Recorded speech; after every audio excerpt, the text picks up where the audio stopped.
এদেশে ইসলাম প্রতিষ্ঠার আন্দোলন করতে গিয়ে বিদেশি আধিপত্যবাদী শক্তির বাংলাদেশি ক্রীড়নকদের হাতে ইসলামী আন্দোলনের নেতৃবৃন্দ নিগৃহীত হয়েছে, কারা নির্যাতিত হয়েছে, ফাঁসি কাষ্ঠ বরণ করেছে, জেল জুলুম হুলিয়া বরদাস্ত করেছে, রক্ত দিয়েছে, জীবন দিয়েছে, অন্যায়ের সামনে জুলুমের সামনে মাথা নত করে নাই। তাই আজ যখন জুলাই বিপ্লবের মধ্য দিয়ে ফ্যাসিবাদী শক্তি বিতাড়িত হয়েছে, বাংলাদেশ বিরোধী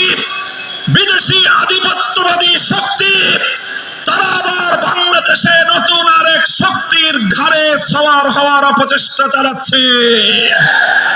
আমরা পরিষ্কার ভাষায় বলতে চাই, জীবন দিয়ে জুলাই যোদ্ধারা বাংলার মাটি থেকে যেই ফ্যাসিবাদ এবং বিদেশি কায়েমি শক্তিবাদীকে উৎখাত করেছে, বাংলার মাটিতে নতুন কোন ফ্যাসিবাদকে জায়গা